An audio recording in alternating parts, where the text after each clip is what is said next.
Ooh, let's do a quick prayer for today's stream.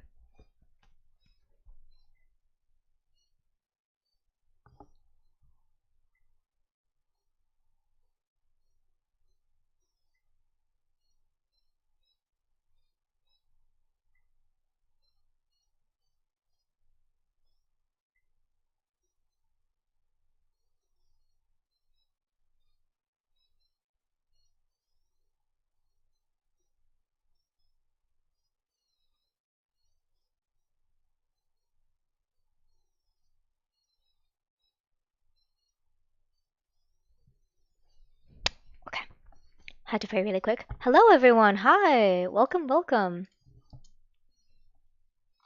Okay, with that being done, let's get started on today's reading. We'll be doing something a little differently today. We'll be reading the translation of Christian Literature series Greek texts on St. Chrysostom on priesthood. Oh, this is gonna be so cool! Oh my gosh, can you see that? Okay. St. Chrysostom on priesthood. The table of contents, preface. Excuse me, I'm gonna cough really quick. Okay, good. Oh my gosh, oh my gosh, oh my gosh. Okay. Preface to the second impression. After a space of nearly 25 years, a reprint of this edition of St. Chrysostom on priesthood is called for. Beyond a few minor alterations and corrections, the edition appears as it was in its original form. In my preface in the first edition, I pointed out, in preparing this treatise, I had in mind especially in the large number of clergy to whom such a work in inaccessible form ought to be valuable, and expressed hope that it might also appeal to a still larger public of educated and thinking laymen. Ah, D980900U says, "You gonna be recording this one?" Yes, yes, I will be. And I'll be able to post it like later tonight. Because I caught up with all my TikTok past live stream uploads.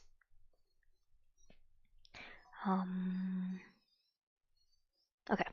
I also acknowledged my indebtedness to Dr. Neon, to Niren, to Dr. Niren, who read through the present version in proof, and to whose Greek text, Cambridge University Press, 1906, I had adhered. This revision of this treaty after so long an interval has brought home once more to my mind its permanent value, as expressing ideals to the priestly office which can never change. The treatise should be studied as a whole, but some of its most masterly and enduring ideas are to be found in the latter part.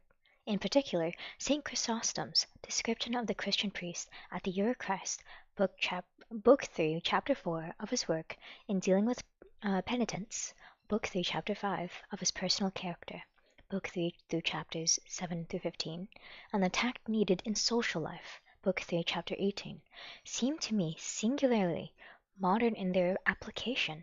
The chapters on preaching I'm pretty sure that's like 6, Book 6, Chapters 3 to 8, also call for careful consideration, if on the other hand an instance of St. Chrysostom's matchless eloquence is desired. Anyone who reads this passage in this treatise, section 600 to 621, which describes the fierce warfare against the power of Satan, will be able to form some idea of the way in which he kept his vast congregations at Constantinople under the spell of his rhetoric. Above all, the infection of enthusiasm and the high contraception of the priestly office make this treatise one that demands attention in every age and is needed as much as ever in the generation in which we are living. T. Allen Moxon, 1932. Let's quickly say hello to everyone that's coming in. Hello, hello, hello. Hi, hi, hi. Thank you all for joining for today's reading. I really love this literature, and I really hope you can feel the passion through my voice as I read to you today. Okay, let me catch up. Did I miss anyone's comment? So, D980900U says, "This is a free download?" Indeed. Okay, I don't think I missed anyone else. Oh my gosh! Lucy Diamond, appreciate your follow. With that being said, let's get started with the introduction. The author, John Chrysostom, familiar to many from the beautiful prayer recited in the daily office of the Anglican liturgy, which liturgy was famous as the greatest pulpit orator of the Eastern Church, originally called John. He received the title of Chrysostom, Golden Mouth, from his admirers, a name which has clung to him ever since almost to the exclusion of his own baptismal name. He was born as an Antioch. I'm so sorry for the butchering of this word. Anatoch? About 345 AD. His father, Secundus II, the second, held the important position of magister militia, but died while his son was still an infant. His mother, Anthusa, worthy to be ranked with Monica, the mother of St. Augustine, as a pattern of Christian mothers, devoted herself to the rearing and education of her only son. She gave the best of educations, sending him to learn rhetoric from the eminent Labienus and philosophy from Androthegius. As a young man, he was destined for the bar, and he describes himself as wonderfully devoted to the law courts and theatres of Anatoch. Possibly he never actually practiced at the bar, though. Actually, since you guys are reading with me, and since you're joining me in this, I would like to pronounce these names correctly and accurately. So you guys will be joining me in the correct pronunciation of these names. So, how to pronounce. To make sure that we're fully respecting this. Rich C says, you smart. I try. Udemy sponsored. Here, let's just go to Google Translation.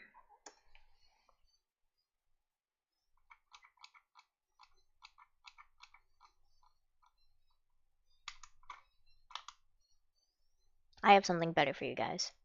Hold on. Thank you for bearing with me. Since we'll be waiting anyways, I'll give you guys some music to listen to.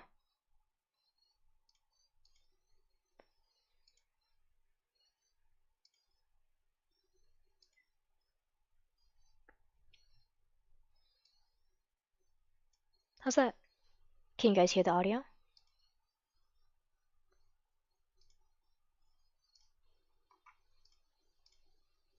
How's that? Hope you like it. King says, we are in church. Okay.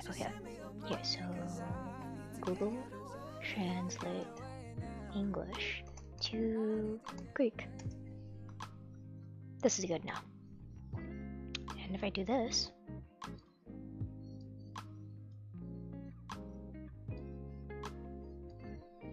you guys will be able to see it. Add source.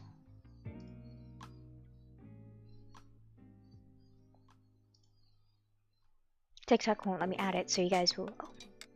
Okay, good.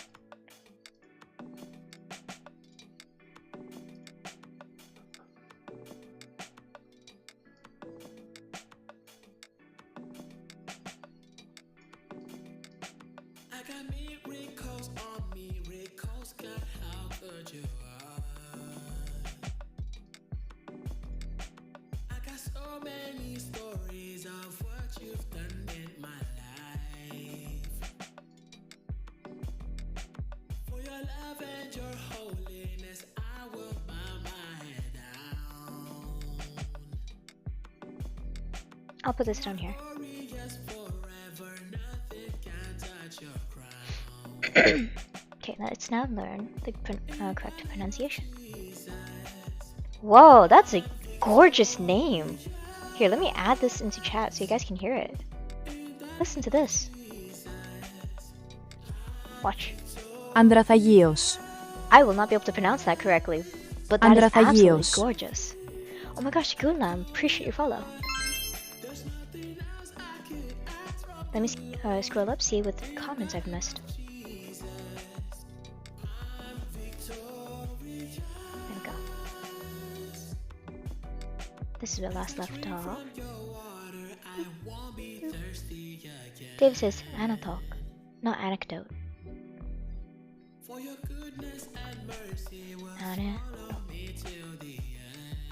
Adiohia. Adiohia. What? Did I spell that right? That is amazing. Antioch.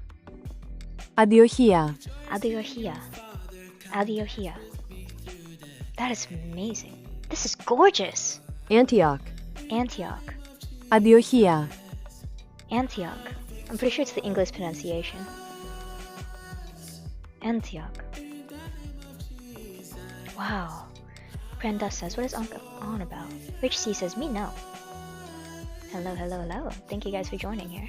King says we are in church. Ivan Cruz says yes. D9809U says, name of the written piece you're reading from? Ah yes, the written piece I'll be reading from today is Saint Chrysostom. Saint Chrysostom. Saint Chrysostom. You'll be able to find the title of it in the post I made today, and also in my story. Elongated anemia. Appreciate your follow. Lucy Diamond. Lucy Diamond says, I'm playing Val while watching. Your live is pretty nice. Thank you, Lucy. Boop, boop, boop. Boop, boop, boop. King says, which Bible are you reading? This is a Christian literature translation.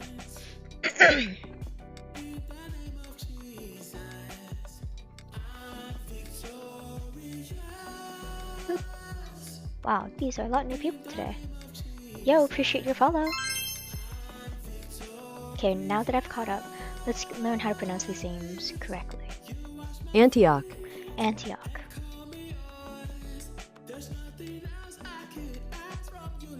And then Antioch. This person's name was Androthagius. Androthagius. Androthagius. Androthagius. Androthagius. Antioch. Androthagius. Androthagius. Nice. Beautiful. Beautiful. Beautiful. You guys can't see that, can you? Okay, I'm gonna have to change this then. All day, we want our way. New space. Together like I appreciate you guys' patience with this. Okay. Cool. How's that? Yeah.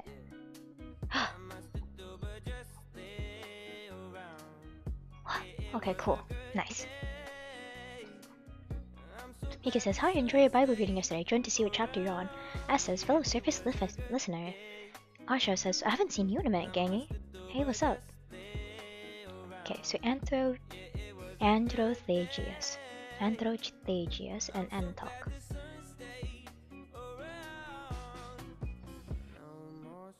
There's another person's name in here. It was Ethusa, Monica, Augustine, and Libanius, Androthagius. Okay, cool. I think we have everything we need for today. As a young man, he was destined for the bar, and he describes himself as wonderfully devoted to the law courts and theaters of Antioch. Possibly he never actually practiced at the bar, though eminently fitted to do so on the ground of ability. But as his heathen master Libanius complained, the Christians stole him. Oh, I should turn off the music. My bad. There we go.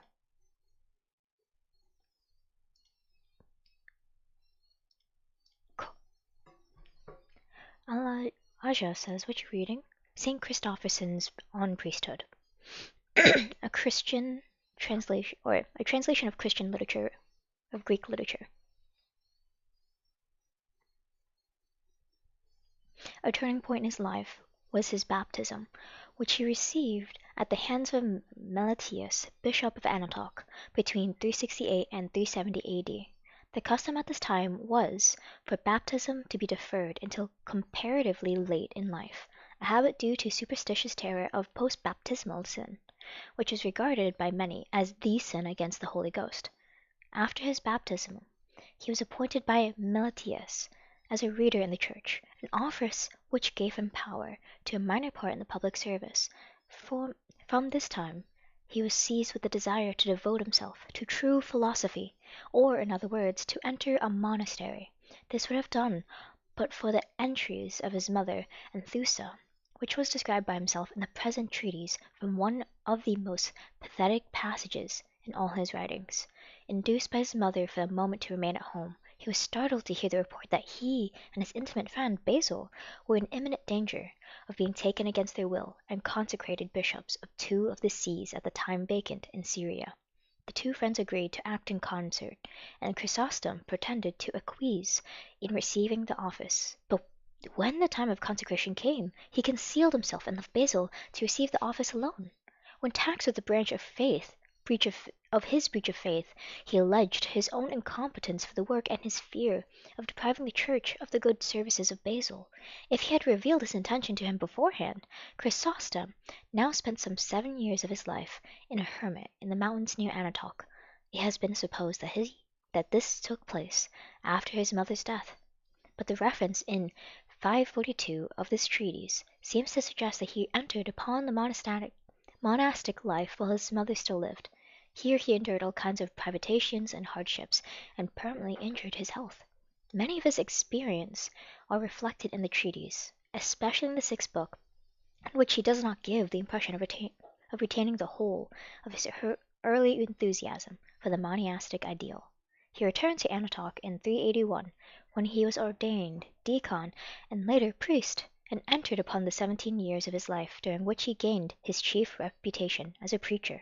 His sermons are full of incident and give us a good insight into the life of Antioch, preaching several times each week, and he fearlessly denounced the vices and immorality of the city, the theatre, the races, the prevailing avarice? I don't know this word. Let's look it up together. Come with me.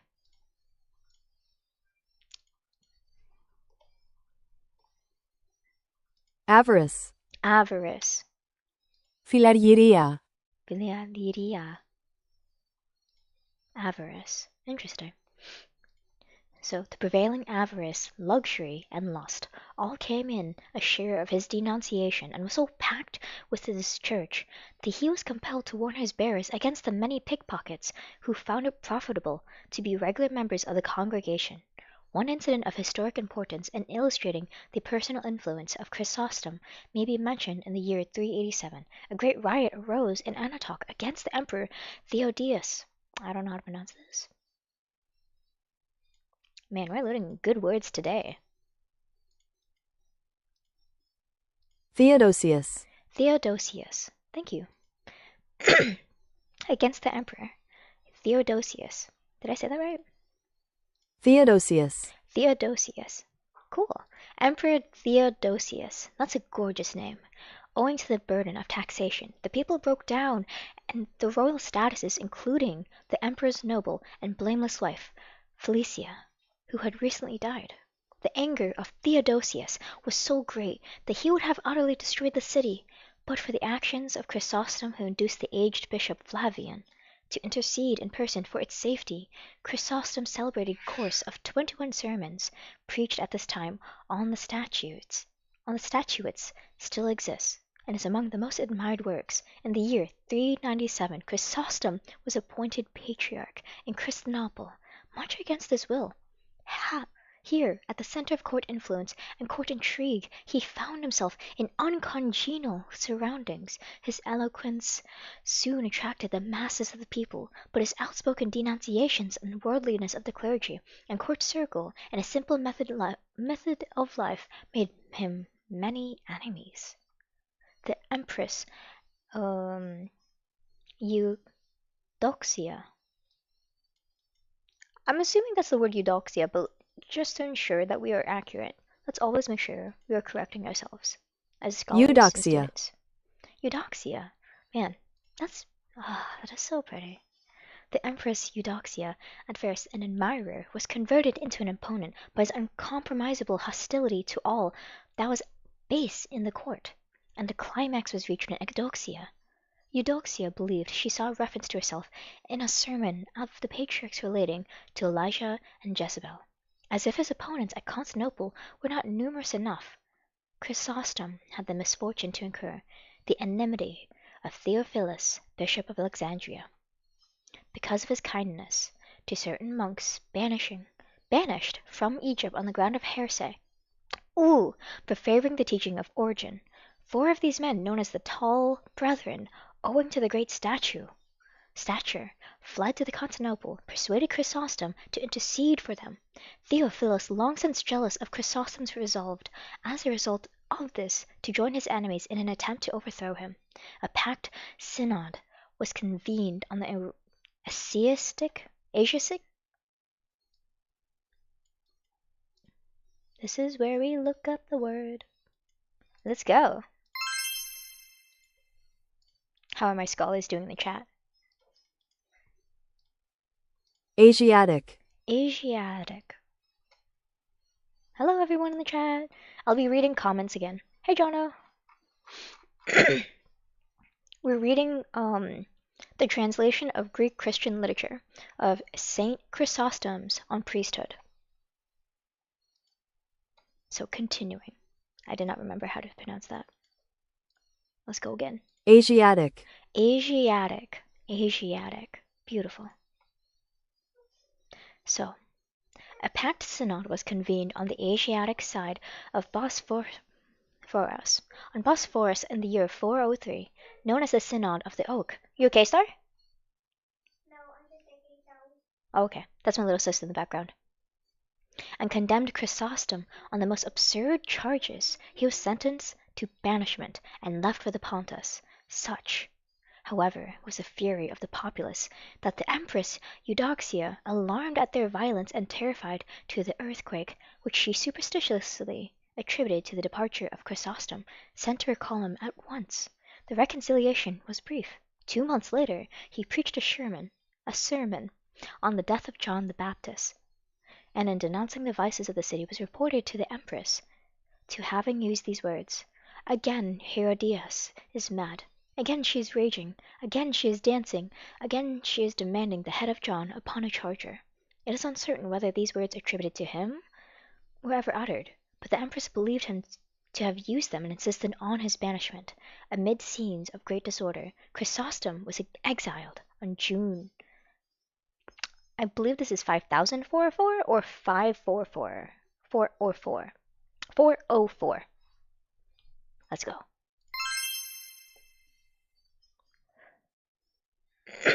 Sent to one of the most inhospitable spots in the empire, Pityus, on the Caucasus, he only survived 3 years and died on September 14, 407, and a little over the age of 60. The saintliest man and the greatest orator that ever graced the patriarchal chair of Constantinople. The occasion of the treatise on priesthood, originated in the incident already referred to in the previous section of Chrysostom's deception of Basil, when it was proposed that they should be consecrated together to the office of bishop. The defense begins when a justification of deception, if used for the good end, or rather Chrysostom is unwilling to use the term deception, and prefers to call his actions good management or economy. This theory that the end justifies the means is associated in our minds with the method of the Jesuits, but however abhorrent it is our ideas, it should be remembered that it was not so abhorrent to the notions of his age. Yes, Star? Hold on, I'm gonna go to my little sister.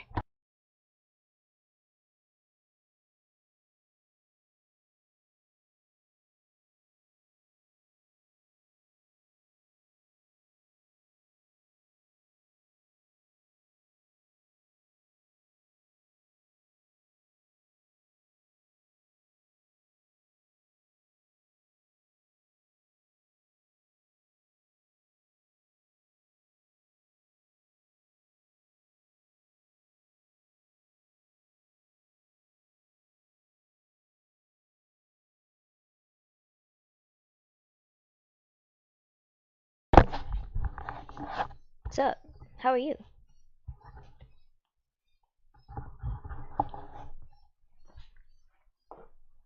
I'm doing great. I hope you're doing good too. I like that, bud. Okay,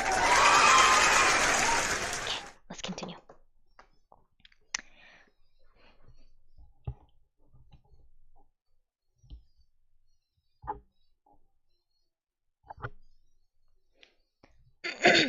The theory that the end justifies the means is associated in our minds with the method of Jesuits. Actually, let's look up what this means. Jesuits. Interesting. Jesuits. Jesuits. Jesuits. Jesuits. Oh, so I mispronounced that completely. I'm so sorry. The methods of Jesuits, but however abhorrent, it is to our ideas, it should be remembered that it was not so abhorrent to the notion of his age, and is actually upheld by others of the fathers of Clement of Alexandria, Stromatius, Augustine de Mendacio, the Mendacio. Actually, I'll just pronounce this correctly. Oh my gosh, Calibor, 1904. Thank you for following. Let's put this in. Paste. Mendacio. Mendacio. Okay. Mendacio. Mendacio. Mendacio. Ah, Augustine de Mendacio. The greater part of the treatise is devoted by Chrysostom to the heavy responsibility of the episcos.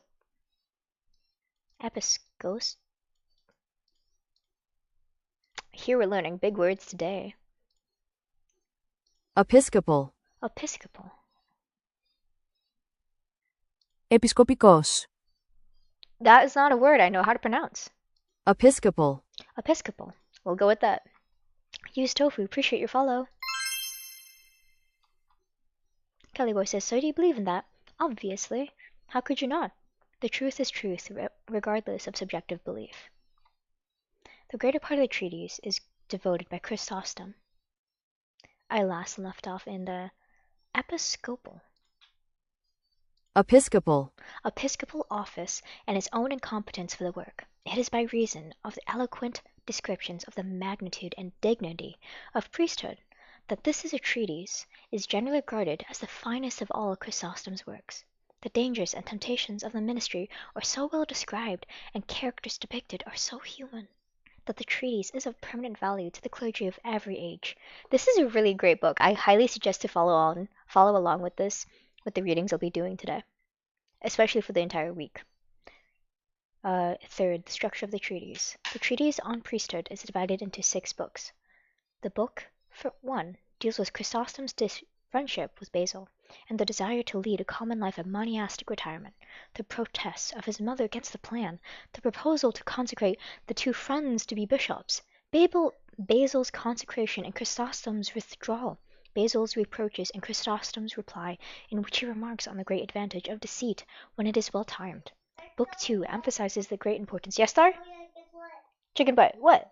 So lots of years ago, Yeah. I played quicksand, and it also had water, but in 2023 they removed the water. They removed the Now water? there's water in Mars. They added it. Yeah. Okay. I'm gonna continue reading, okay, Star? Okay. I love you.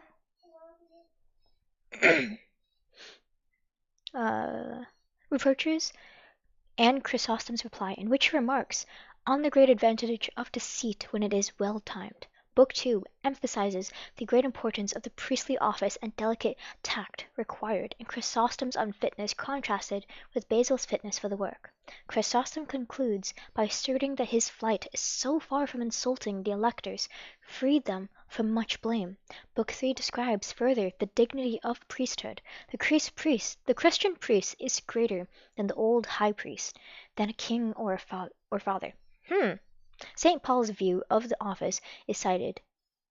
I am new, so I should not be judging. Sorry, forgive me, Father, for I sinned. He is a danger of being discredited by unworthy holders of the office. He should not fear disposition. He should have a grasp of detail and prowess, possess the great powers of self-repression. He must be prepared for the arduous task of making promotion and supervising the widows and virgins. In addition to his judicial duties, Book 5 shows that it is no excuse for mismanagement, that the office was not voluntarily sought. The importance of preaching is greatly emphasized. Is this book 4? Yeah, book 4. Book 4. The importance of preaching is greatly emphasized, both to instruct, to soften, and to resist heretical teaching. The book closes with a great eulogy on the person and character of St. Paul. Book 5 deals with the need for indifference to human praise, and emphasizes again the importance of preaching and need for preparation, especially on the part of gifted preachers. Ah, beautiful. Book 6 contrasts the work of a bishop and that of a monk. The fear with which the office was anticipated is described under 2 pictures, one of a lover and the second of a great battle. The treatise closes with a description of the fierce warfare of Satan and a promise that Chrysostom will come to the aid of Basil should opportunity arise, as besties do. 4. The date of the treatise. The date of the incidents recorded in the first book and the date of the treatise itself are 2 distinct questions, for although the work is apparently the immediate reply to Basil's complaint against Chrysostom, yet in reality this incident only serves as a picturesque setting, while the actual production belongs to a later period. The date of the treatise continuation. 3 dates have been assigned to the treatise. The earliest date would make it written while Chrysostom was in the desert, 374, 381. Others, including Socrates, attribute to the work to his diaconate. Let's look up how to pronounce that correctly. As a scholar does. Diaconate. Diaconate. Actually, yeah, I can do this one too. Diaconate. Tell me you can pronounce that one 3 times fast.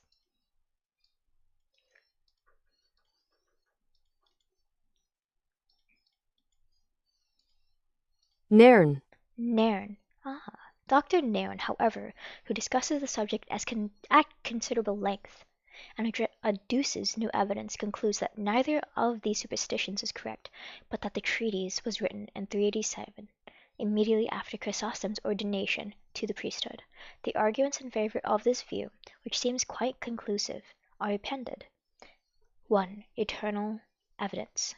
The maturity of thought in the work, as well as somewhat antagonistic attitude adopted toward the monastic life, especially in Book 4 of the treatise, tend to show that it was written after 381, when Chrysostom abandoned monastic life for active work. 2. External evidence. There is an extant a sermon preached by Chrysostom at Antioch, in which he expresses his intention of publishing shortly a work on priesthood. That this is the work to which he alluded, there can be scarcely room for doubt. The fact is rendered more certain by 2 points of resemblance between the subject matter of the sermon and of our treatise. In one passage, he compares the priestly and kingly office in favor of that of the priest. He refers to the thrones of priestly office as set up not on earth, but in heaven.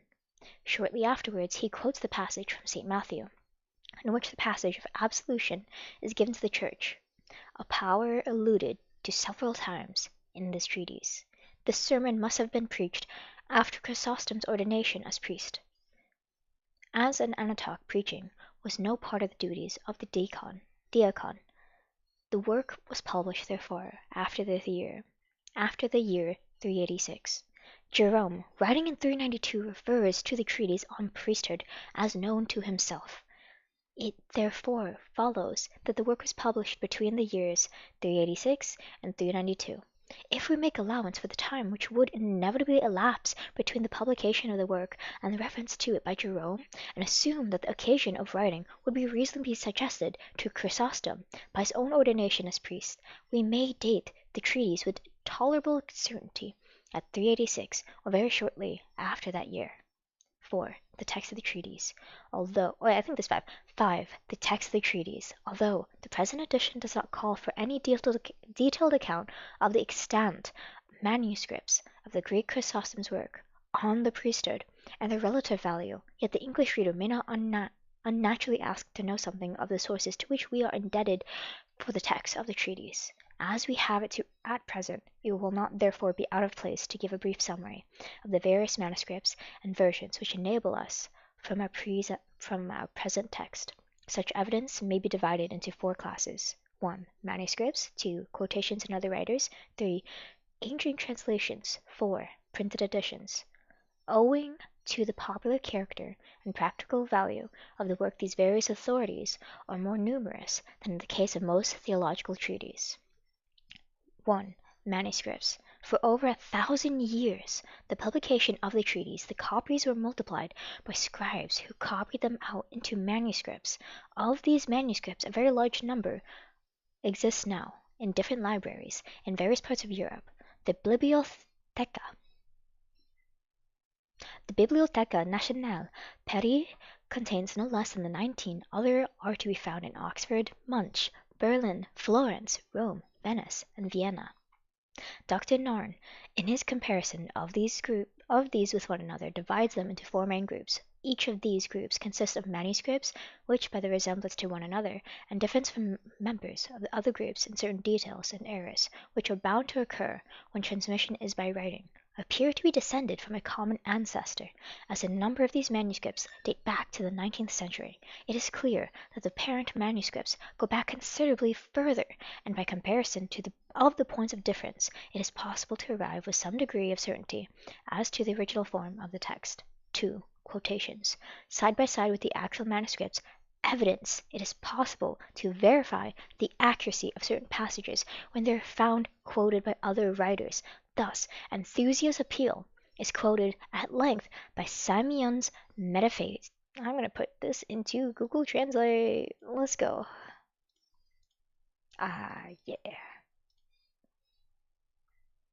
Simeon Metaphrastes. Simeon Metaphrastes. Okay. Simeon Metaphrastes. Beautiful.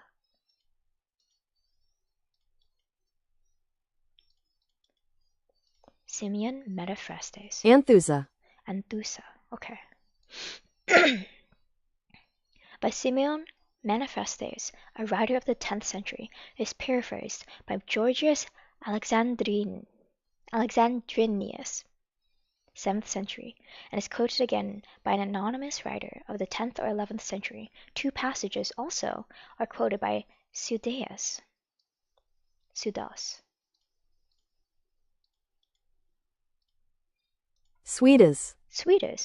Quoted by Suidas. Ancient translations. For 3. Ancient translations. The work was translated in early times in Syrianic portions. You know what? Syriac?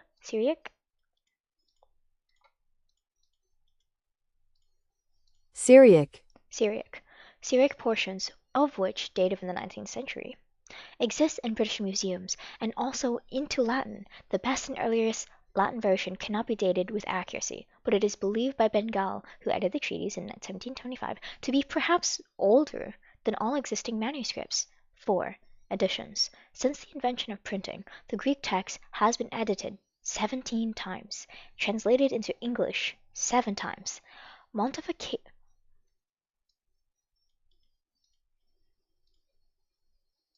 Before we continue, we would like to respect the author and the people that are named. Montfaucon. Montfaucon's editions of the work Chrysostom's 1713-1738 has long been regarded as the standard, while Dr. Narn's edition of this treatise, Cambridge University Press, 1906, presents it in its best and handiest form for the use of students. The following is a list of the editions and English translations already referred to. You guys can look at this below.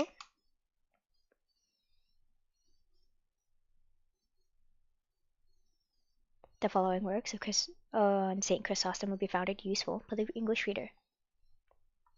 Take a screenshot if you like. If you go in full screen, you'll be able to see this clearly. Here. I'll give you guys 5 seconds. 5, 4, 3, 2, 1. And with that, we'll continue on with our reading today. So St. Chrysostom on the priesthood. Book 1, Chapter 1. Chrysostom. Chief friend was Basil. Chrysostom's chief friend was Basil. 1. I had many genuine and true friends, who knew the laws of friendship, and strictly observed them. There was, however, one of this numerous band, who surpassed them all in his friendship to myself, and who strove to leave them as far behind as they left those who viewed me with indifference. 2. He was one of the constant companions. We applied ourselves to the same studies and attended the same teachers. We had, further, an equal eagerness and zeal for the studies to which we were devoted, and the same eagerness, the earnestness produced by common interest, not only while we were at. So, this friend Basil, he was certainly not the famous Basil, Bishop of Syria, but his identity cannot be definitely established among several suggestions. Dr. Narn. So, not only while we were at school, but when we left it, we were compelled to decide what path of life we had better choose. The similarity of our tastes was clear.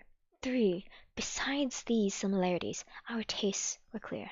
Besides these, there were other bonds which remained unbroken and secure. The one could not boast more than the other of the greatness of his country, nor was he wedded to extreme poverty, and I very rich. On the contrary, our means were as similar as our views, our families were of equal rank, and everything was in keeping with our common tastes. 4. But when the time came to enter upon the blessed life of the monastery, and the true philosophy, the balance no longer remained even. His scale ascended high, while I, still fettered by the worldly lusts, dragged by my scale down, weighting it with youthful vanities, and was forced to stay in a lower plane. 5. From that time our intimacy was broken, for it was impossible for men not interested in the same pursuits to spend much time together. But our friendship remained firm as of old. 6. And when I emerged slightly, of my own accord, from the waves of worldly cares, he received me with open arms. Not even then could we maintain our former equality, for he had got the start of me, and by displaying intense eagerness, was rising far over my head and was reaching great eminence. 7. Still, I don't know how to pronounce this word. Come join me. Build our vocabulary together. Inasmuch. Still, inasmuch as he was a man of great goodness, and rated my friendship highly, he withdrew himself from all the rest of his friends, and spent his whole time with me. He had been anxious for this before, but as I explained, had been hindered by my indifference. It was impossible for one who was regularly attending the law courts and was excited over the pleasures of the stage to associate constantly with one who was devoted to his books and never even went out into the marketplace. 9. On this account, he was kept from my company. But as soon as ever he prevailed on me to follow the same method of life, then he suddenly gave birth to a desire which he had conceived long before. He would not leave my side even for a moment, but persisted in urging the plan that we should each abandon his own home and make our dwelling together. He succeeded in persuading me, and the arrangements were in hand. Chapter 2. Chrysostom's mother begs him not to enter monastic life. Howbeit, the unceasing entreaties of my mother hindered me from granting him his favour. As soon from receiving it at his hands, as soon as she saw that this was my intention, she took my hand and led me to her own private chamber. Sitting close by me on the bed on which she had given birth, she opened the fountains of her tears. That is beautiful, fountain of her tears, and added words more touching than tears, as she poured forth the following lamentation. My child, she said, I was not suffered long to enjoy a father's virtues.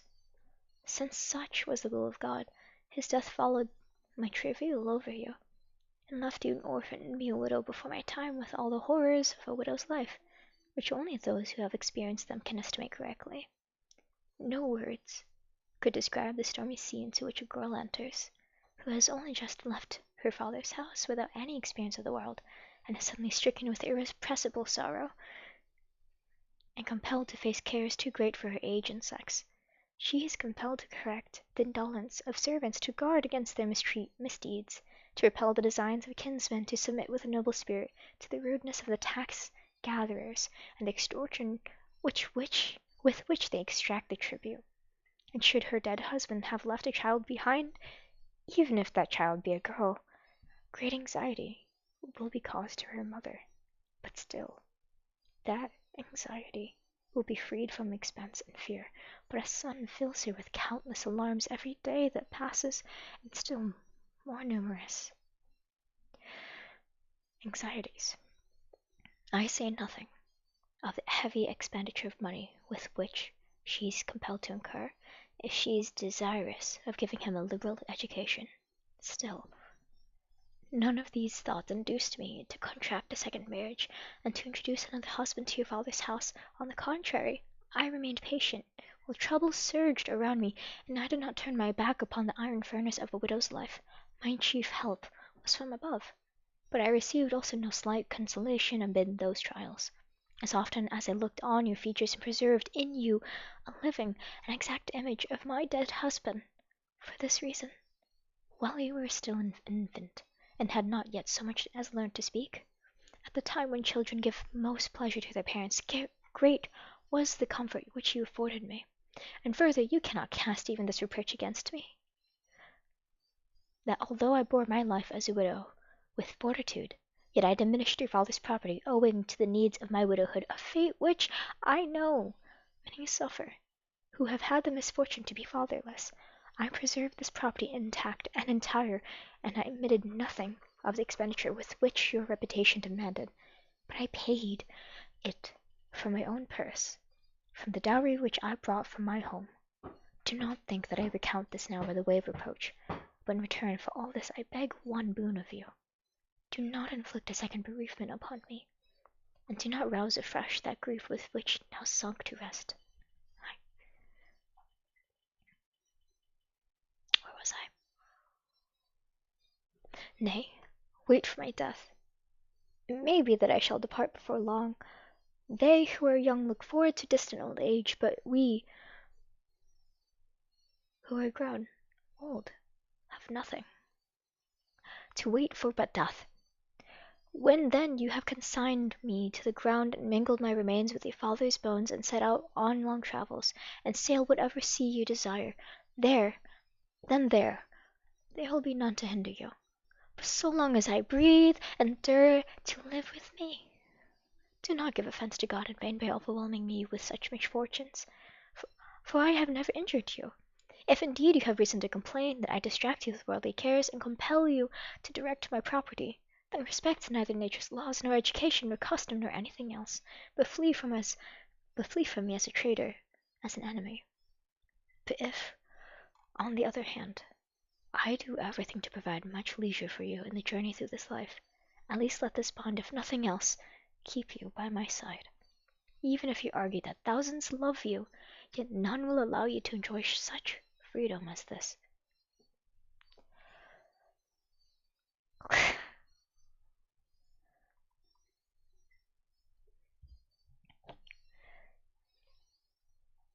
Where was I? Ah, for there is not one person to whom your reputation is so dear as to me. These words, and more than these, my mother uttered, and I repeated them to that generous friend of mine. Oh, that's so sad! But as far from being put out of countenance by these arguments, he was of one more instant in making the same request as before. Chapter 3. While we were thus situated, he constantly entreated, and I not assenting, we were both suddenly disquieted by a rumor which reached us. The rumor was that we were to be promoted to the dignity of bishops. As soon therefore I heard this report, I was overcome with fear and bewilderment, with fear lest I should be seized against my will, with bewilderment as I cast often in my mind which had induced those men to form such a design for me. For when I examined my character, I could find no quality that were worthy of that office. But my generous friend came up to me in secret, and informed me of these matters as though I had not heard the rumor, and begged that in this Also, it might be seen that we agreed in action and counsel as of old. He said that he was ready to follow my lead, whichever course I should take, whether it were needful to escape the honor or to accept it, either for perceiving his zeal and thinking that I should inflict a loss on the whole commonwealth of the Church, if, by reason of my own weakness, I should deprive the flock of Christ of a young ruler so good and so suited to govern men.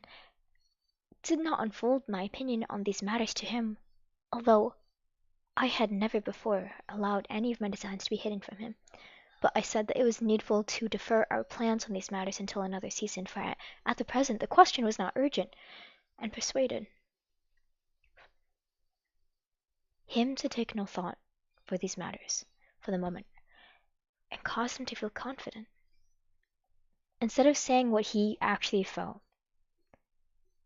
he gave his friend confidence. Isn't that beautiful?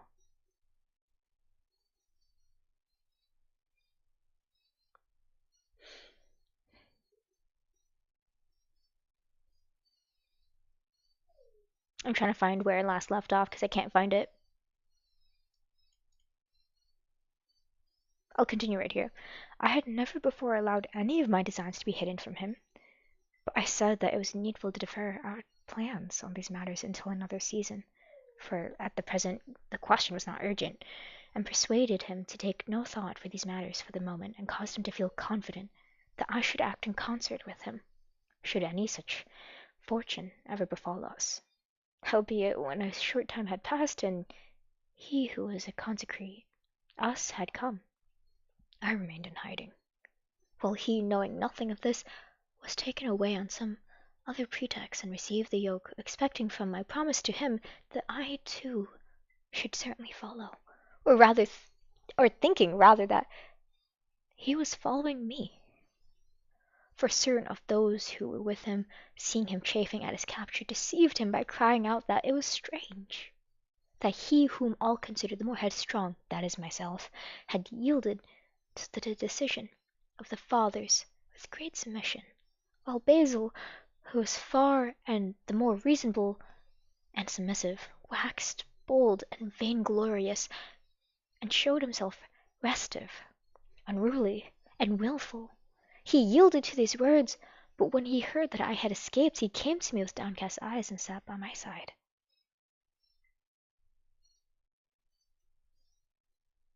Then he tried to speak, but was prevented by grief, and was unable to express in words the violent emotions which he felt.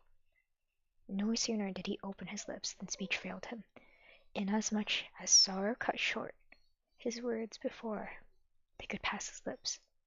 So when I saw eyes overflowing with tears, and that he was filled with great agitation, knowing the cause, I began to laugh in my great delight, and taking his right hand, I essayed to cover it with kisses, and I glorified God because my plan had succeeded well, as I had always prayed it might. Now when I saw that I was filled with joy and bright countenance, and realized that he had been deceived by me, he was more overcome by vexation and anger. Basil's bitter reproaches, chapter 4. Basil's bitter reproaches by Chrysostom. Art Vanley, appreciate your follow. When at last he had a slight abatement of his agitation of mind, he said, "Even if you despise my interest, and I have no regard for me, and I know not where this should be, you should at least have considered your own repute. But as it is, you have opened the lips of all, and every man says that it was as much love of vainglory that you declined this ministry, and there is no one to free you from this accusation." Thank you, Chrono Metal Brothers, for your follow. For my part, I cannot endure even to enter the marketplace, so many there who come up to me and reproach me every day. For whenever they see me anywhere in the city, all those who are intimate with me, take me aside and impute to me the greater share of the blame. Since you knew his intention, they say, for none of his plans could be hidden from you, you should not have concealed it, but ought to have imparted it to us, and in any case we should not have been at a loss for a device to capture him. And I am ashamed and blush to tell them that I did not know that you had been devising this plan, lest they should think our friendship a mere shame. For if it is so, and indeed it is, nor would you deny this yourself as your action just now shows, it is right, at all events, to conceal our troubles from strangers, and from those who entertain even a moderately good opinion of us. I shrink, then, from telling them the truth and the real state of matters with us, and I am compelled for the future to hold my peace, to bow my head to the ground, and to turn aside from those who meet me, and avoid them. For if I escape the former condemnation, I must needs be brought to the judgment later for lying, as they will never bring themselves to believe that you ranked Basil with the rest who are not permitted to know your secrets. Howbeit, this is of small import to me, since such is your pleasure, but how shall I endure the future disgrace? Some accuse you of arrogance, others of vainglory, while the more unsparing of your accusers bring both of these charges equally against us, and add that of insolence toward those who selected us for honor. And they say that it would have served them right if they had endured worse dishonor than this at our hands, for passing over so many men of eminence, and for taking mere striplings who yesterday, of the day before, were still engrossed in the cares of the world. If they for a moment contract their brows and robe themselves in black, and feign a pensive aspect, and for suddenly exalting them for greater dignity than they had even dreamt of attaining, and that men who from their earliest years to ripe old age have practiced self-discipline, are under authority, and are ruled by their sons, who have never so much as heard of the laws which should guide them in administering this office. These reproaches and others are bitter than these. They were continually fastening upon us. I do not know what answer to make of them. I beg you to tell me, for I suppose that it is not without due thought and reflection that you took to flight and incurred the serious hostility of men of such importance. You must have approached this action with due thought and consideration. Whence I infer that you have some reason ready to give in defense. Tell me. I am not Japanese.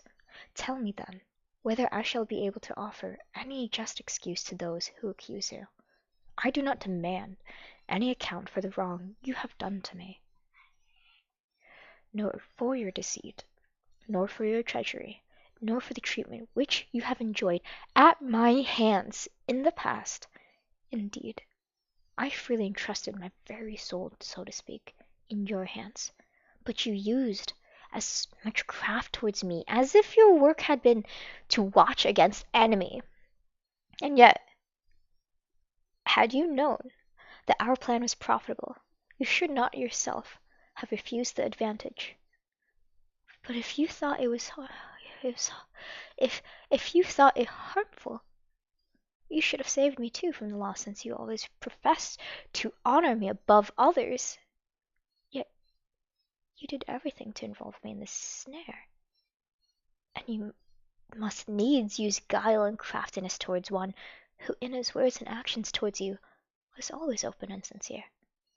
Nevertheless, as I said before, I bring no such charge against you now, nor do I reproach you with the loneliness into which you have led me by destroying the intercourse, from which we have often reaped no little pleasure and advantage. All this I pass by, and endure it in silence and gentleness, not because your conduct towards me has been gentle, but because I have always laid down this rule for myself, from the day on when I first cherished affection for you, that I would never demand an explanation of whatever pain you might choose to cause me. Indeed, you know yourself that you have inflicted no slight of wrong upon me.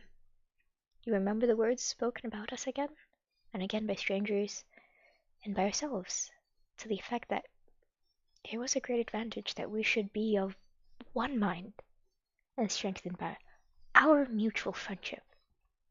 And although all other men said that our concord would confer no slight profit on many other people, I, for my own part, never thought of conferring profit on any people, but I said that we should reap at least one great advantage from it, that we were no easy victims to those who decide to compass our downfall. I never cease to remind you of this. The times are dangerous. Our enemies are many. True love has perished, and the bane of malice has succeeded it. We are treading in the midst of stairs and walking upon battlements of cities. Many there be on every side who stand ready to rejoice over our misfortune, should aught befall us.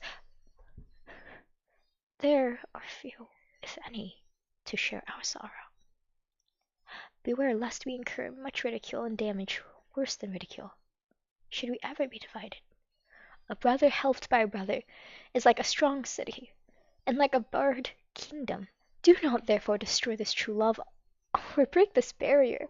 These words, and more than these, I was ever repeating, although I never suspected any such evil. On the contrary, I thought that your mind was sound towards me, and I was needlessly desiring to heal a sound mind, yet needlessly, and yet it seems that I was unwittingly administering medicine to a sick man, and not even thus, alas, did I gain my end, nor have I reaped any reward for my excessive forethought.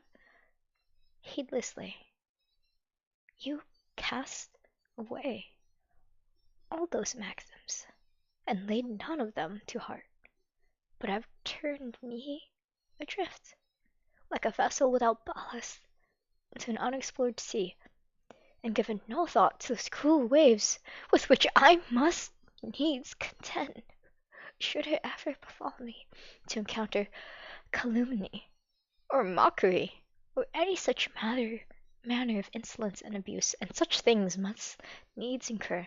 To whom shall I flee for help? To whom shall I impart my sorrow? Who will consent to help me? Who will repel those who grieve me, and make them cease and comfort me, and enable me to endure the ill-mannered conduct of others? There is no one. Will you stand aloof from this fearful warfare, and cannot even hear the din of battle? Do you not know how great is the evil you have wrought? Do you not now see, after delivering the blow, how deadly is the wound that you have dealt me? Howbeit, let this pass, for it is no longer possible to undo the past, or to find a way where there is no way. But what answer shall I give to strangers? What reply shall I make to their charges? Chapter 5. Chrysostom's reply. Deceit is often justifiable. Chrysostom. Be of good cheer. I am ready to submit to be questioned not only about this, but will endeavor myself also to explain, as best I may, those matters where you have not questioned me. If you wish, I will make them the very opening of my defense.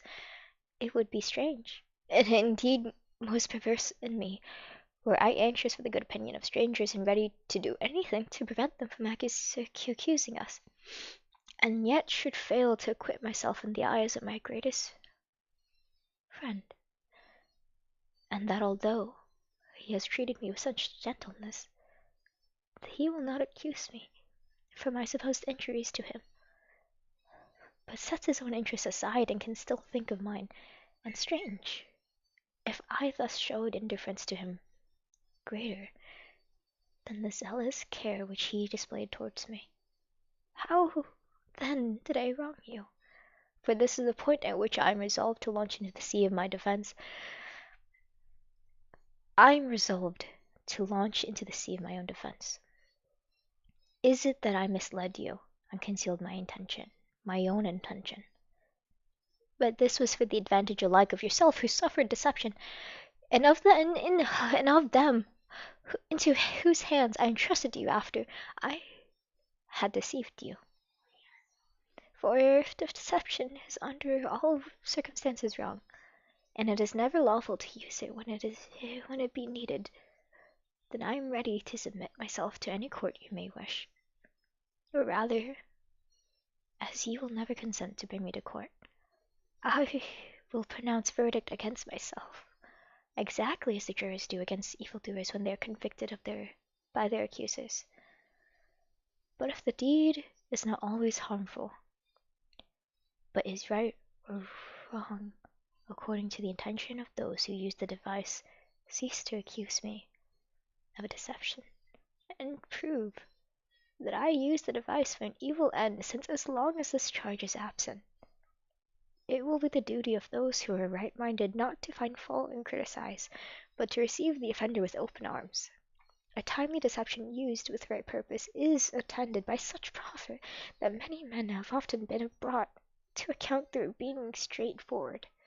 If you will examine famous generals from the beginning of time, you will find that most of their triumphs or success due to deceit, and that such as these win more praise than those who conquer by straightforward methods. The latter kind are successful in ways at a greater expense both of money and men. The result is that they gain no advantage from their victory, but the victors suffer almost as much as the vanquished, both in the loss of life and the emptying of the treasury. In addition to this, their methods do not allow them to enjoy the whole of the credit of the victory.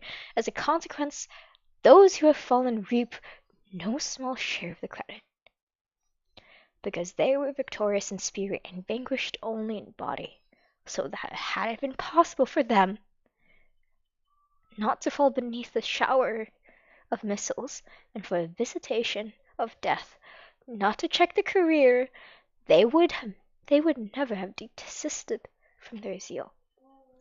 But he who can conquer by deceit subjects his enemy not only to loss but also to ridicule, for whereas in the case of a pitched battle both sides win, the credit due to valor, in the case of stratagem both sides do not gain the credit for wisdom, but the prize belongs to the victors alone. And another point no less important is that they preserve for their country the pleasure of victory unimpaired.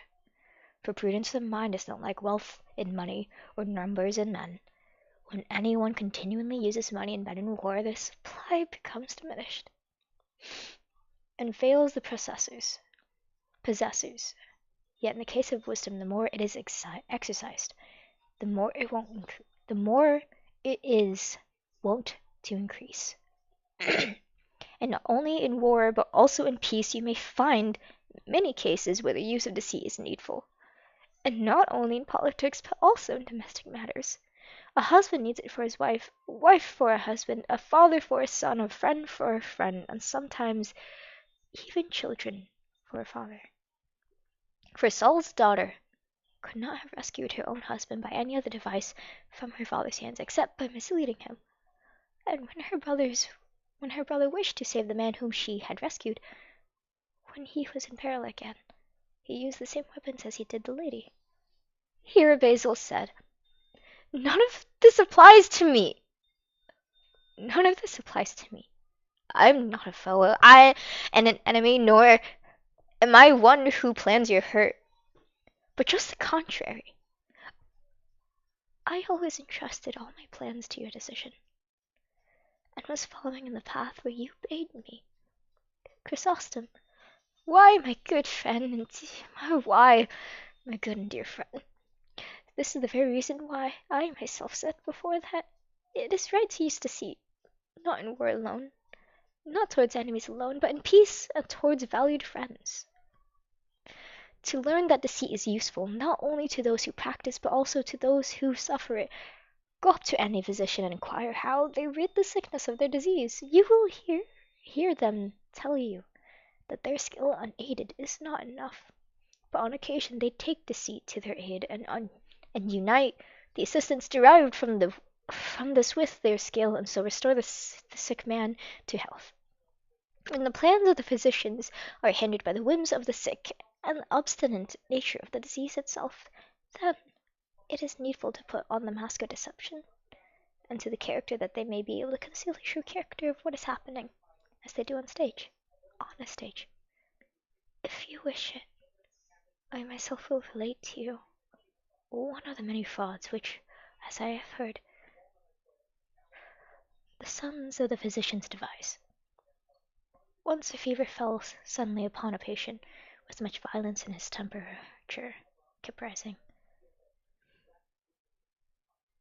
The sick man refused those. Jonah says, "This is the Bible, right?" No, this is the Greek translation of Christian literature by of Saint Chrysostom on priesthood.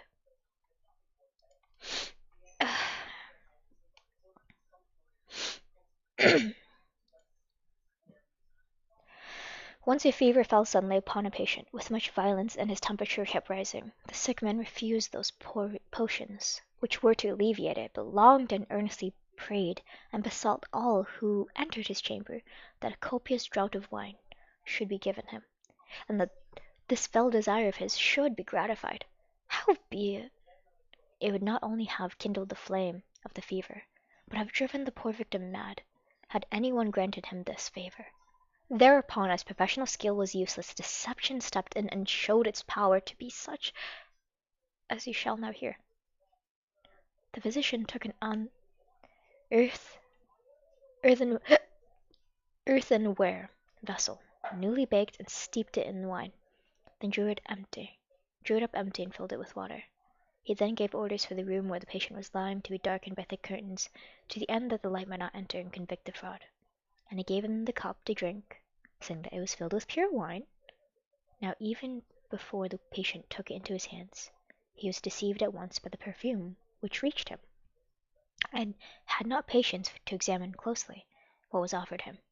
In simple faith, deceived by the darkness and impelled by his craving, he snatched the vessel with much impatience, and when he had drunk his fill, he shook off the fever and escaped the danger that awaited him. Do you see the advantage of deceit? If you were to collect all the frauds of physicians, the list would be extended without limit. You will find that not only those who heal the body, but those who care for disease of the soul, constantly use this remedy. By this means the blessed Paul won over so many thousands of Jews. With this intent he circumcised Timothy, notwithstanding that he instructed the Galatians that Christ should not profit them to be circumcised. On this account he became subject to law, and that righteousness which come from the law was lost. Great is the power of deceit, provided only, rather, it is not right to call such action deceit, but good management, tact, and skill, able to find ways where resources fail, and to correct errors of the mind. I should not describe Phinehas as a murderer, although he took 2 lives with one blow. Nor again should I call Elijah a murderer, in spite of the 100 soldiers and their captains, and the vast stream of blood which he caused to flow from the slaughter of those who did sacrifice to false gods. If we were to admit this, and if you should strip all action of the intention of the doers, and condemn Abraham for murdering his son, and accuse his grandson for his descendant of evil doing and fraud, it was by this means that the one gained the birthright, and the other transferred the wealth of the Egyptians to the host of the Israelites. However, it is not so. Shame on their effrontery. Not only do we acquit these of blame, but we revere them on this account, for God praised them because of this. Chrysostom's reply: He may justly be called a deceiver who performs the act for unjust ends. since oftentimes it is needful to deceive, and to gain great advantage from this craft. While he who proceeds in a straightforward manner does great harm to him whom he will not deceive.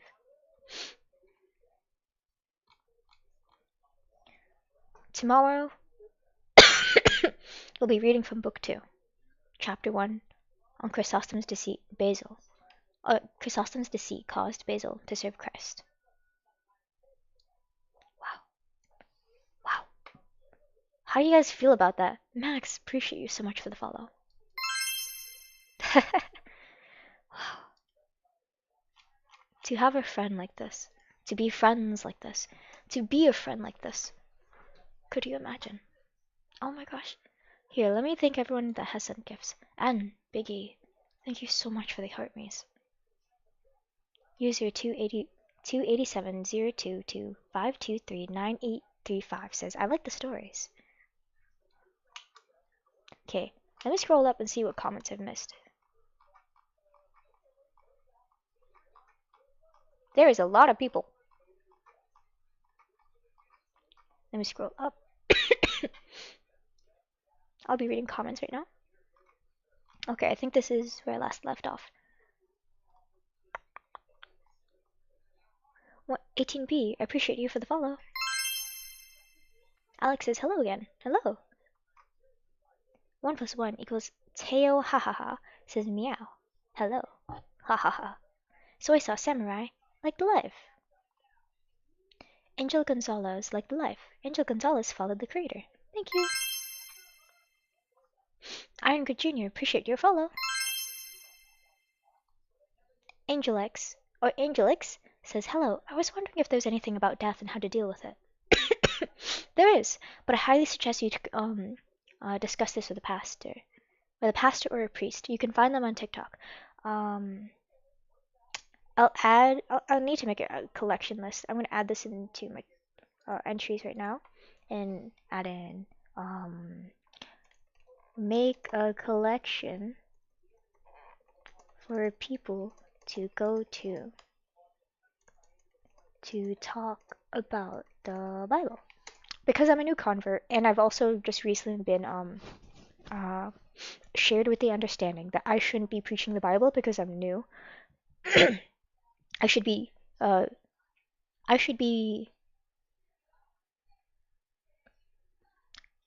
preaching the gospel, but not speaking for the gospel.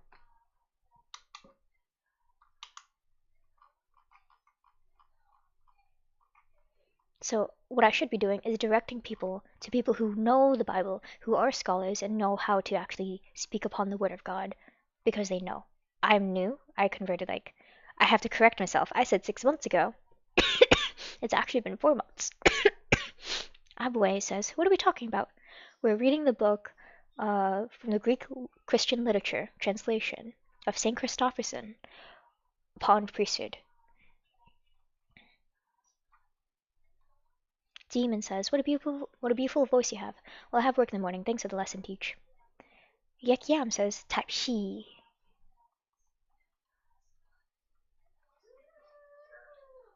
Brandon Patron 295. Thank you for your follow. Nemesis says, do you really think or believe in God exists? I have undeniable existence. I have undeniable evidence that God is real in my life.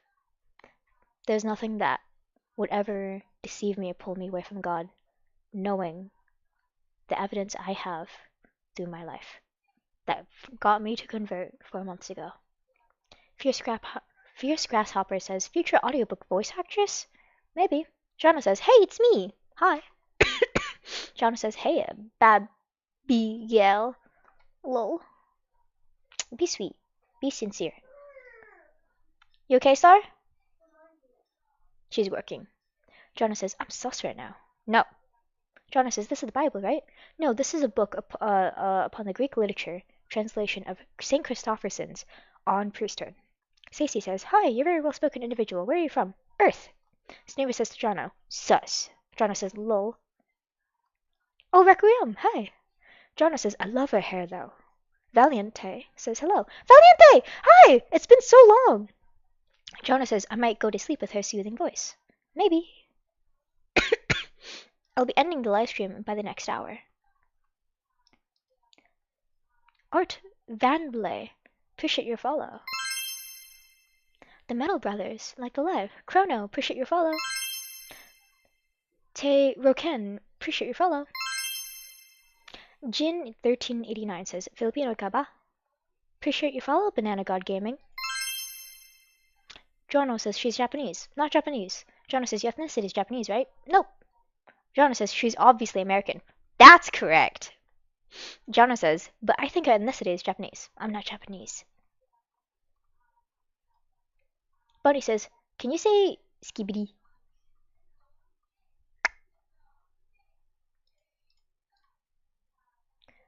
Girl likes taquitos says hello. Manda the Mango says, guys, please stop being rude. Javi says, do you do this as a devout Christian? I recently converted 4 months ago. So, I don't know if I'm deserving to be called a devout Christian. But this is me pursuing my studies to be one. This is my faithfulness to God.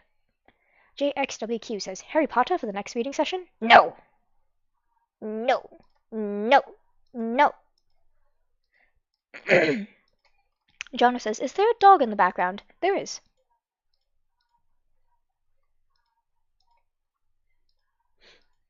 Jonah says, you okay? I'm still sick. Yeah. Biggie says, what's up, Axie? Hi, Biggie. I hope you're still here. Jonah says, this is the Bible, right? This is a Greek translation of the... Yes, sir? Cuggies! Oh. You pulled me. Star. I love you.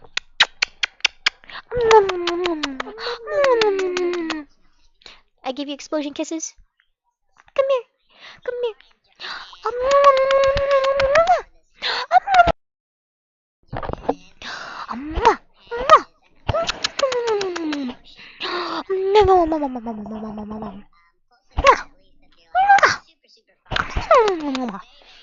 Hi, I love you. Where's your blankie? Aren't you cold? Cold. You cold? Here, I put blankie on baby. Come here. Hi. Hi. That's the dog. Come here. That's Sunny. Wanna wear my sweater? Wanna wear my sweater? It's in your room. No. Come here, let me give you a blankie like a baby. Cause you're a baby. You're just a baby. Sorry, I didn't mean to pull your hair. Did you miss me? Is that why you want me to come to you? I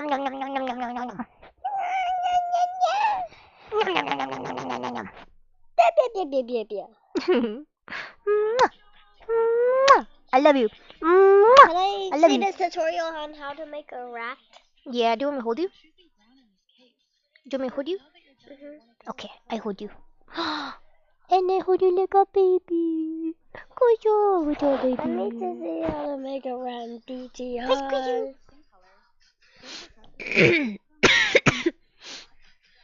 Color it white. Put on this rat jacket. Did I give enough affection? You want me to hold you a little bit longer? Okay.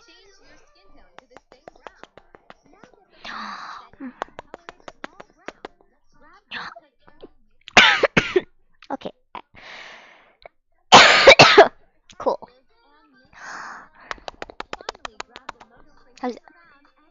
How's that? Do you want more? Yeah? All done? How about now?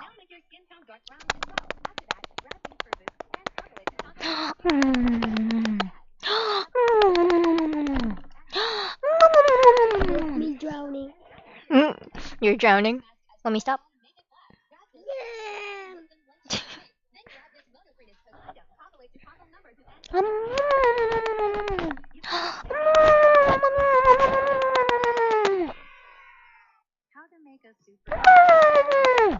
How's that? First, change your skin a nutrient. Color them to the same color you colored your skin. You're just a baby. Grab the cat ears You're just while with a it's hot, baby still. then color it to black. And then grab the cat ears and color them to pink. Go to the VIP section to get them picked too. This is optional. What you If watching? don't, the VIP How to make can a still rat make in DTI? You can Dang. experiment. Mwah! Tell me about it. How to be yourself in DTI. Tell me. Yum, yum, yum. I'm gonna try to make a rat in DTI. Want me watch you or can Watch I go? me, watch me, watch me. Okay. Me love sister. I love you too. I love you. Me love older sister than me. Thank you for not calling me big. Mwah.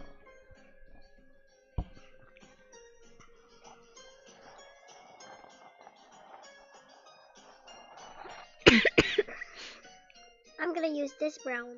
Okay.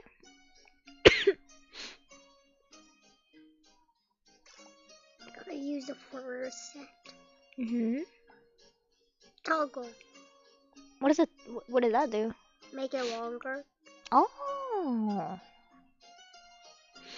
I'm gonna use these to hide my hands. Use hotkey cupcake.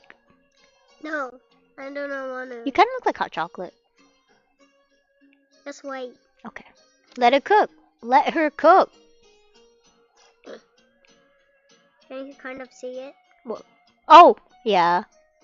That's I'm- cute. Let me remove my. Username? Hmm. Yeah, I see it. Oh, that's cute. Oh. Wait, let me use a code real quick. Okay.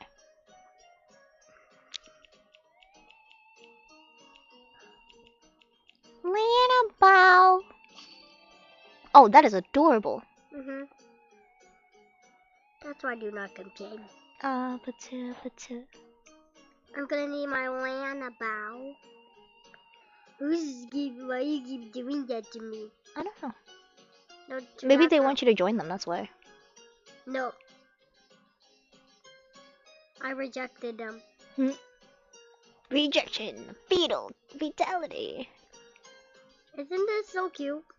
Super adorable. So far. Yes. Super duper cute. Cute. Looks like poop. Yeah. Yeah, it does. Looks like hot chocolate poop. My hand's cold. Okay. Here, you need more blankets. You're gonna be cold. I want to go back to streaming, okay? No, but I want my big sissy. Oh, I'm almost done. No, you'll never be done. Ah. It'll take 10,000 hours. Then don't take too long. Don't take too long. I dare you. You dare me? Oh, now I have to not do that. Because you told me not to. Here, me baby. No. You're cute. Okay, use this other blanket to cover your arm so you're not cold. How you feel? Comfy?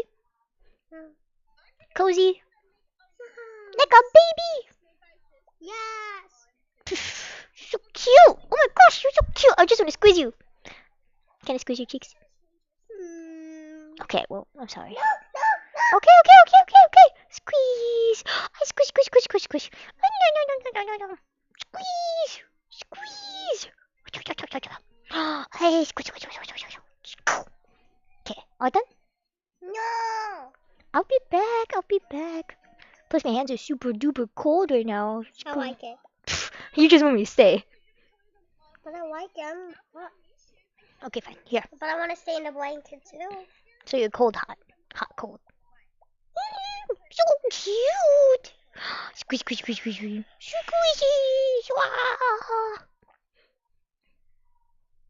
Okay, all done? Let me go. I dare you to not. Okay, thank you for letting me go. Oh no! Please, free me, unhand me. Please. Okay, thank you. I'll be back, I promise. I'll read you bedtime story, okay? I'll read you bedtime stories. Okay? And then we're gonna go brush your teeth after I finish streaming. Wait, did you shower today? Star. Star. Did you? Oh, you showered? Okay. Did you eat? Are you hungry? Are you thirsty? Hi, Sunny. Are you hungry? Are you thirsty? Do you need water? Do you need water? Yeah. Do you want hot cocoa? Do you want hot cocoa? I'm gonna keep bothering you until you tell me if you eat. Have you eaten? Have you eaten? Joe! Oh, now you're pushing me away. What happened to you want me to stay? What happened to you wanting me to stay? Lay on me. Yeah. You're gonna rip my arm off. Okay. Let me go. Let me go. I gotta go. Okay. Let me go, please. Please. My fingers will be held captive. It's gonna rip the sockets off. Oh, my fingers fell. My fingers are broken now. Wait. Okay, well. Please, can you write this? Oh my goodness gracious, yeah. Okay. Let me get my phone. We really need it. I need that. Thank you guys for your patience.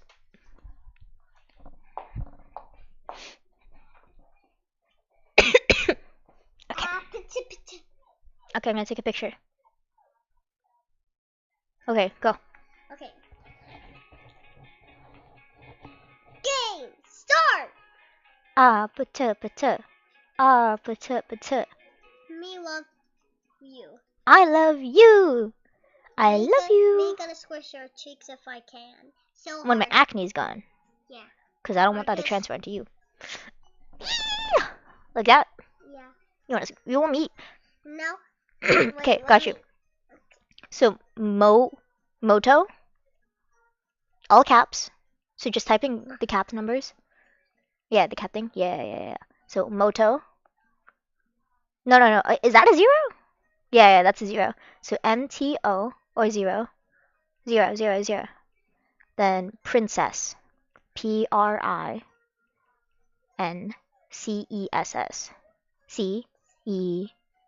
CESS. Then WAV. There. Cool. I got it. Nice. We gonna slay with that. Yes, you are. Show off your new fits, girl.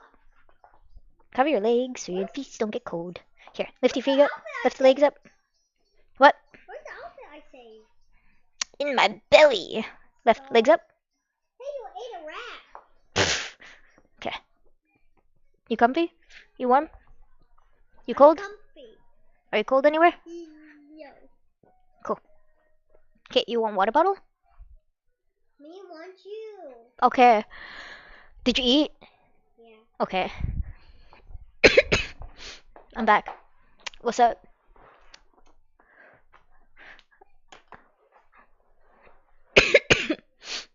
Joe Ool says to Jono, no! Jono says to Joe Ool, what then? Joe Ooey says, I have no idea. Joe Ooey says, seems like a saint's writing. It is! You are correct. You're on the dot. Love that. Jono says, oh, it didn't seem so. Jacob's Mind actively says, hi. Hi. Manny Show says, I love your streams. Thank you. Kindly. Max said, oh, Max, appreciate you so much for your follow. Mounder the Mango says, I joined late, so I didn't get to hear all of it. Don't worry, I'll be posting this live stream on my YouTube, and it should be posted by tomorrow morning. Tomorrow, we'll be reading the book. We'll be reading Book 2, Chapter 1. User 287822523985 says, what makes you have so much faith, if you don't mind me asking? I have undeniable evidence that God's real. And reading the Bible has only taught me further how God has saved my life time and time again during the time period of my life where I continuously kept denying God's existence. And when what God did? Loved me, was patient, and waited. The more I learn about God, the more I realize I am an ungrateful child. And now coming and converting into the faith, finally learning and knowing God's love for us, it once used to break my heart every single day. But now I see it as an opportunity to finally love God in return.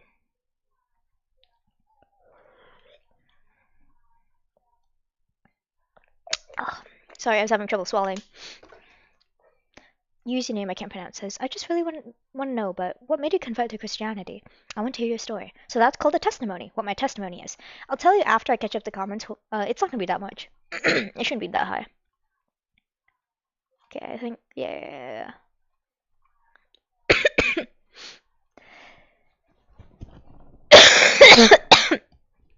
I'm good. Joey says, what's a testimony if you don't mind me asking? Oh, I'll tell you right after. So sorry. But yeah, it's a bit of a long one. So if you want to hear it, then please stay for it until I can get down to the bottom of the comments. Frank says, what's your favorite scripture in the Bible? Romans and Proverbs, along with Jeremiah and Psalms.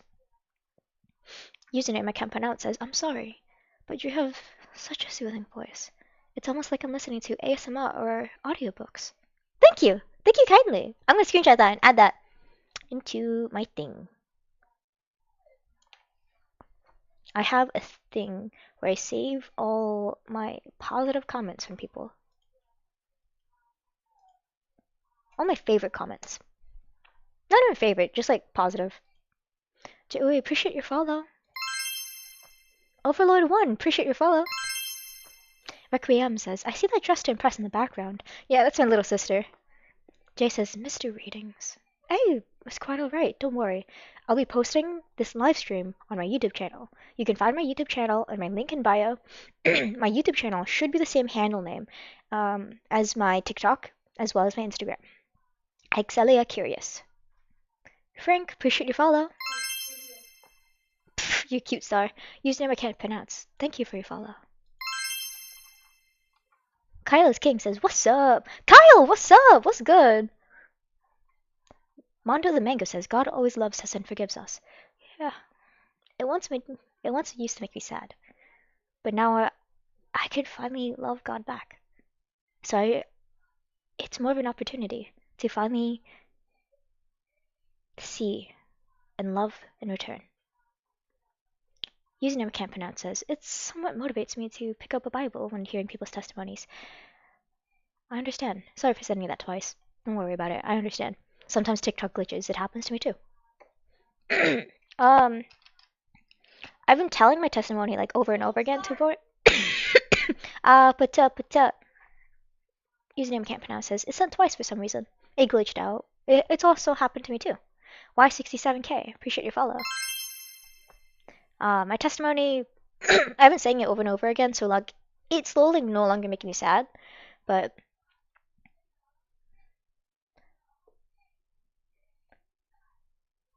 the undeniable evidence I have that for God's existence is when I tried attempting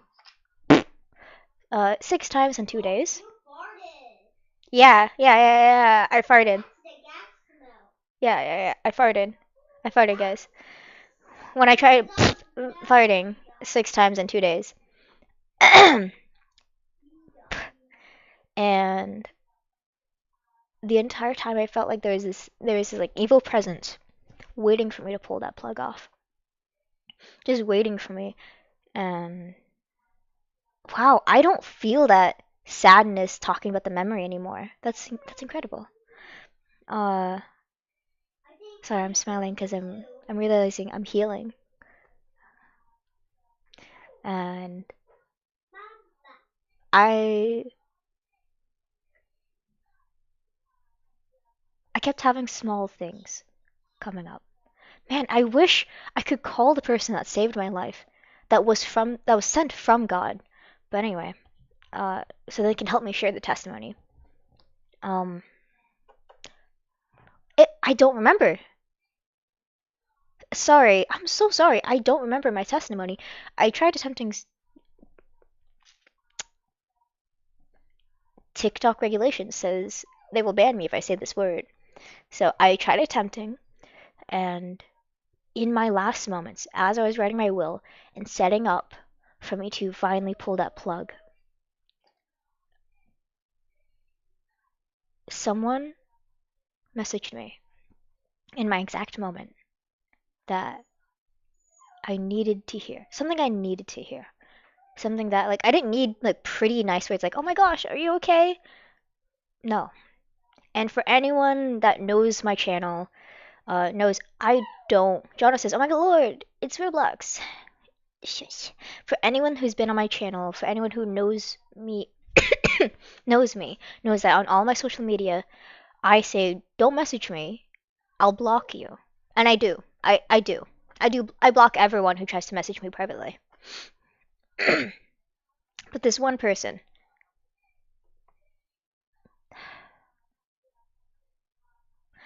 for some reason, said the words I needed to hear in that moment, but it wasn't the kind of words you would need when you're, like, in a state of depression and you're going to commit.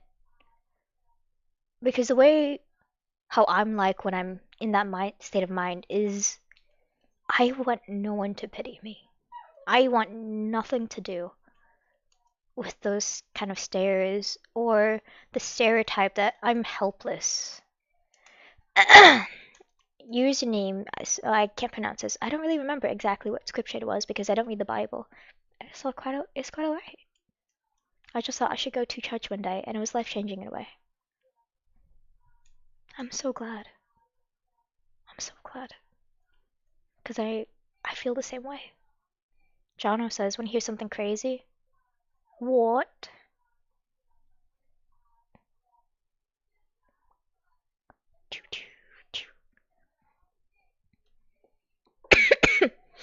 Maybe I should call him, so that I could share the testimony.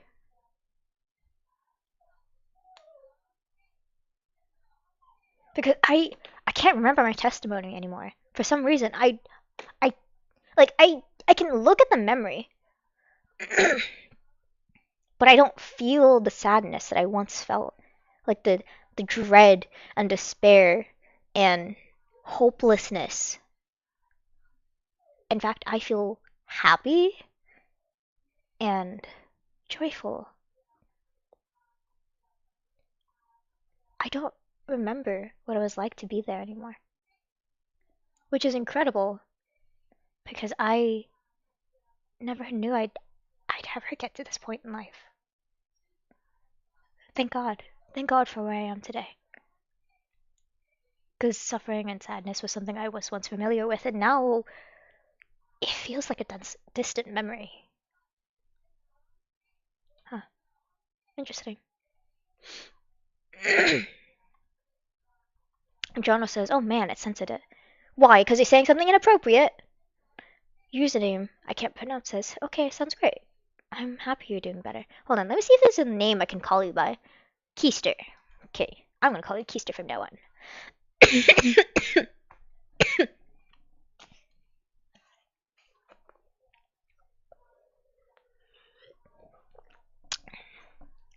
Man, I can't believe it. I don't remember my testimony anymore. I don't remember at all. Could you imagine that? Could you imagine that? Something that was once life-changing for you. Something that, like, meant so much, and you can't feel any of it. You don't associate with that point in your life anymore. And it wasn't even that long ago. It was, like, literally 4 months. 4 months ago. Keister says, do you read the Bible on YouTube? I would watch your videos. So I recently just finished posting all the TikTok live streams I have onto my YouTube channel. that I was able to save before it self-deletes. Quality Art says hopefully it comes back. Nope, I don't hope for that at all. I'm glad I no longer feel this deep-seated depression and hopelessness about life, where I just wanna not take that, not wake up, not wake up. Because not even that long ago, like literally 3 days ago, I was praying to God to like not let me wake up the next day. Because I wanted to get more sleep, Star. But that is kind of weird. Yeah, that's so weird. That's so weird. Why would I ever say something like that?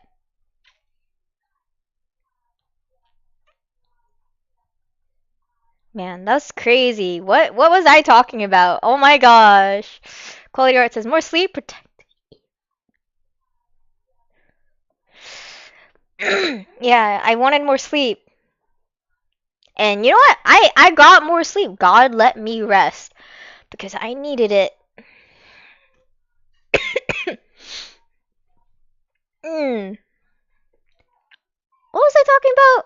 Oh man, I don't remember all of a sudden. Huh. Huh. Anyway, wow, YouTube. Yes, you're right. Keister, YouTube. So yes, I do post my Bible readings on YouTube. However, my past Bible readings are kind of dog water and really really spread out with like me with sporadic comments. So from now on, I'm going to have a system where like whenever I read comments, excuse me, I'm gonna put a timer where that's the allotted amount of time I will allow to read comments before continuing with the chapter. Because I really love reading the Bible and I really love reading Christian literature. So then we may all learn more together, become scholars together. Call it. Devin Wells says your testimony. not gonna say. I'm not gonna talk about that one. Quality Art says we have those days, and yet His mercy endureth forever. Oh, I love that. That's beautiful, Quality Art. Thank you. Thank you kindly. God bless. Using Keister says I will still watch it though because it's so real and not so scripted. I don't know if that makes any sense. No, that makes perfect sense because that's the reason why a lot of people watch my YouTube videos right now. That's why people watch my YouTube videos right now. So if you want to see me be a dork, I don't watch my content because I can't. I find myself. It's hard to watch my content. It's hard to look back and be like, wow, why did I do that? Why did I do that? And then people tell me like, wow, you're so cool. And I'm just like, thanks. Guess what? Yes, sir. Somehow glitched into VIP. Ooh, it's cause. Thank God, Star. Thank God for everything. I glitched in by myself. With the help, because God favors you. Yay.